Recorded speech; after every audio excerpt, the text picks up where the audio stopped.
আমি যেভাবে বাজার করে তারপর ফ্রিজে গুছিয়ে রাখি মাছ এবং মুরগি, সবজি এবং রান্নাবান্না করি।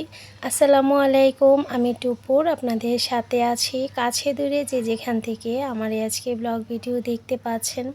আশা করি আল্লাহর রহমতে আপনারা সবাই অনেক বেশি ভালো আছেন। আজকে আপনাদের জন্য আরও একটা রেগুলার ব্লগ ভিডিও নিয়ে চলে আসছি। আপনাদের মাঝে আশা রাখি আপনাদের কাছে ভালো লাগবে। বাজারের একটা ভিডিও শেয়ার করব আপনাদের সাথে। যাদের হাজব্যান্ড বাইরে থাকে, বিদেশে থাকে, সেসব গৃহিণীরা কিন্তু অবশ্যই বুঝতে পারেন ঘরে বাহিরে বাচ্চা, সংসার, সন্তান সব কিছু একাই মেনটেন করতে হয়। আপনাদের ভাইয়া তো বাইরে থাকে, 3 বাচ্চার দেখাশোনা সব কিছুই আমার কাছে আমারই করতে হয়। তো মেয়েরা তো স্কুলে পড়ে, ছেলে পড়ে মাদ্রাসায়, তো টাইম কিন্তু আলাদা। তো ওদের পরীক্ষার যে সময় ওটাও কিন্তু আলাদা, সব কিছুই আলাদা আলাদাই হয়। তো ওদের পড়াশোনাও কিন্তু আলাদা।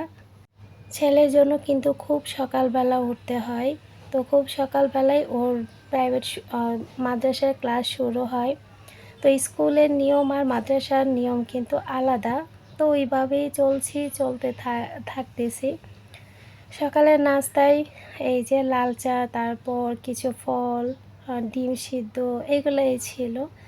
তো এগুলাই শেষ করে তারপর যা ছিল এগুলো একটু ধুয়ে তারপর চলে গিয়েছিলাম বাজারে। তো বাজার থেকে কী নিয়ে আসছি সেটা দেখাচ্ছি। বাজার থেকে সবজি, মুরগি নিয়ে আসছি, শাক সবজি। তো আমার ভিডিওর মধ্যে সব সময় আপনারা শাক সবজি ভরপুর দেখতে পারবেন। শাক সবজি, শুটকি, ভর্তা, এগুলা লাউ, চাল কুমড়া, পেঁপে অনবরত দেখতে থাকবেন। আচ্ছা, যেসব আপুরা এখনও পর্যন্ত আমার ভিডিওর সাথে আছেন প্লিজ একটা লাইক দিয়ে দিবেন। আর যারা এরই মধ্যে এই কাজগুলো করে ফেলছেন সেসব আপুদেরকে অসংখ্য ধন্যবাদ। ভিডিও ভালো লাগলে আমার চ্যানেলটা সাবস্ক্রাইব করে পাশেই থেকে যেতে পারেন। আর এরই মধ্যে যারা এই কাজগুলো করে ফেলছেন সেসব আপুদেরকে অসংখ্য ধন্যবাদ। আর ভিডিও করে কাজগুলো করতে গেলে কিন্তু অনেক ঝামেলা হয়। এই যে দেখেন, আমি ভিডিওর জন্য কিন্তু সব কিছু এইখানে গুছিয়ে রেখেছি আপনাদের সাথে শেয়ার করার জন্য। তা না হলে কিন্তু রান্নাঘরে নিয়ে যা যা ফ্রিজে রাখার চটজলদি রেখে দিতাম, রেখে যা যা কাটার যতটুকু পারি ধামধুম করে ফেলতাম। আর এখন যেহেতু ভিডিও করছি খুবই আস্তে ধীরে কাজগুলো করতে হচ্ছে, কারণ ক্যামেরার সেটিংয়ের ব্যাপার আছে, তারপর সুন্দরের একটা ব্যাপার আছে। তো সব কিছু মিলিয়েই অনেক একটু লেট হয়ে যায়। আর বাজারের দিনে এমনিতেই কিন্তু ঘরের কাজ একটু লেটই হয়ে যায়। আর যাদের মানে যদি আপনাদের ভাইয়া বাইরে থাকতো তাহলে হয়তো উনি নিয়ে আসতো, আর আমি বাজারগুলো নিয়ে আসতো বলে দিতাম, নিয়ে আসতো, আর আমি ঘরটা একটু গুছিয়ে রাখতাম। তো এখন দেখা গেছে কি আমারই সব কিছু গুছিয়ে বাজারে যেতে হয়, গিয়ে এসে আবার গুছিয়ে রাখতে হয়। তো কিছু করার নাই। তো এভাবেই চলতেছি আর কি। যাদের আপুদের আর কি ভাইয়ারা প্রবাসে থাকে সেসব আপুরা অবশ্যই আমার দিকটায় বুঝবেন। এখানে আমি মুরগিগুলো কেটে নিয়েছি, মাছ আছে তার জন্য আজকে আর মাছ আনি নাই। কারণ যে মাছগুলো আনলে না যে আরও বেশি লেট হয়ে যাবে। আর তাছাড়া আগের যে মাছগুলো আছে এগুলো আগে শেষ করে নেই। অনেক দিন মাছ ফ্রিজে রাখলে দেখবেন খেতে ভালো লাগে না, কেমন যেন ভিতরে পানি ঢুকে যায়। তো এখন আমি যে কি বলে মুরগি আমি যার ঘরের সদস্য অনুযায়ী কিন্তু প্যাকেট করতে হয়। আমাদের ঘরে যতটুকু লাগবে সেটা বুঝে আমি প্যাকেট করে নিচ্ছি। তো এখানে আমি যেহেতু ওই যে নর্মাল এবং ডিপ মিলিয়ে যে লম্বা ফ্রিজগুলা, তো এইগুলার মধ্যে রাখবো, তার জন্য কিন্তু সবগুলা যে বক্সে নিলে হবে না, আমার প্যাকেটে রাখতে হয়। তো আমি এইভাবেই করে প্যাকেটে গুছিয়ে রেখে দিচ্ছি। তো তো ফ্রিজে অনেক বরফ জমেছে, তো এগুলাও পরিষ্কার করব। বাচ্চাদের ঘরে দেখবেন মুরগির আইটেমটা বেশি লাগে, করতে হয়। সবজি দিয়েও রান্না করা যায়, এমনিতেই রান্না করা যায়, আলু দিয়েও রান্না করা যায়। আর এই যে এটার মধ্যে হচ্ছে খেজুরের গুড়। তো ধনিয়া পাতাগুলো আন্নিকে দিলাম একটু বেছে দেওয়ার জন্য। এদিকে রান্নাঘরে এসে রান্নাঘরে যে থালা বাসন রাখার ঝুড়িটা আছে সেটাকে আমি একটু মেজে ঘষে ধুয়ে নিচ্ছি। বাজারের দিনটাতে একটু ঝামেলা হয়ে যায়, তো রান্নাবান্নাও করতে হবে, কাটা বাছা অনেক বেশি কষ্ট হয়। তারপরও আমরা মেয়েরা যতটুকু পারি ধৈর্য সহকারে ঘরের কাজগুলো করে নেই। এখানে খুবই সুন্দর মিষ্টি কুমড়াটা যে নিয়ে আসছিলাম, এত মজা, এত মিষ্টি ছিল। তো মিষ্টি কুমড়াটাকে আমি একটুখানি মরিচের গুঁড়া, হলুদের গুঁড়া, লবণ দিয়ে মাখিয়ে আমি ভাজা বসিয়ে দিয়েছি। আজকে মিষ্টি কুমড়া ফ্রাই খাবো, তো এভাবে খেয়ে দেখবেন, অনেক ভালো লাগে। ঘরের সবাই তো অনেক বেশি পছন্দ করেছে।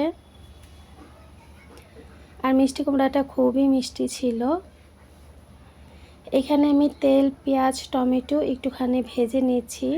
ভেজে নেওয়ার পর এখানে আদা বাটা, রসুন বাটা, হলুদের গুঁড়া, মরিচ গুঁড়া, ধনিয়া গুঁড়া, জিরা গুঁড়া, স্বাদ মতো লবণ, তেজপাতা, এলাচ, দারুচিনি, লবঙ্গ দিয়ে দিলাম, দিয়ে গরম মশলা দিয়েছি।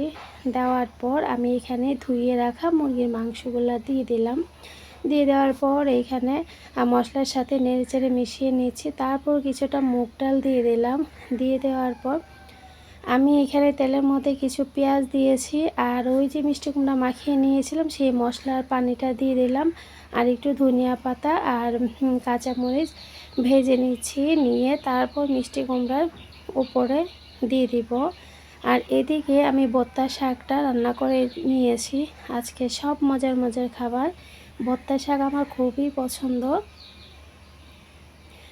এদিকে মুরগির মাংসটা প্রায় হয়ে যাচ্ছে, একটু পানি দিব আর কি, আরও একটু হবে। আর এদিকে আমি নাড়াচাড়া দিয়ে নিচ্ছি। একটু মাখা মাখা হলেই ভালো লাগবে। আর ইবামনি তো স্কুল থেকে এসে বলতেছে আম্মু আরও একটু ডাল দিলে ভালো হতো। ওর ডালের আইটেম অনেক বেশি পছন্দ। তো হয়ে যাওয়ার পর ধনিয়া পাতার কাঁচামরিচ দিয়ে দিলাম। এখন আমি লবণটা চেখে উঠিয়ে নিব। এই মুগ ডাল দিয়ে মুরগি মাংসটা অনেক মজা। গরু মাংস দিয়েও রান্না করলে ভালো লাগে, বা মুগ ডালটা মনে করেন সব কিছুর সাথেই ভালো লাগে। গরুর মাংসের হাড়গোড় বলেন, মুরগির হাত পা বলেন, গলা, এগুলো সব কিছু দিয়েই রান্না করা যায়। সব খাবার আমি টেবিলে নিয়ে আসছি।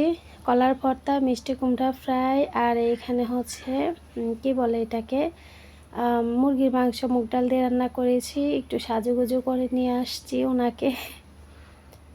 লাউ দিয়ে কাতল মাছের দিয়ে রান্না করেছি, ভাত, একটু সালাদ আর ভর্তা শাক।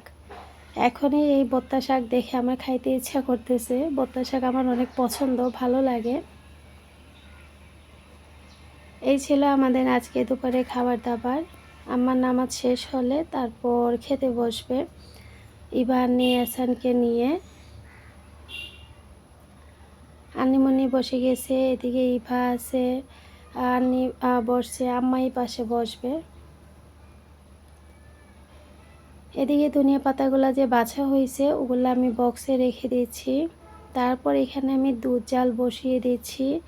আমি যে প্রথমে আমি আম্মাকে দুধ দিয়েছি, দেওয়ার পর বাকি দুধের মধ্যে আমি চা পাতা দিচ্ছি, আর তারপর দিব হচ্ছে চিনি, দিয়ে আমি দুধ বসিয়ে দিলাম, আর চা বসিয়ে দিলাম, আর চিনি তো অবশ্যই দিব।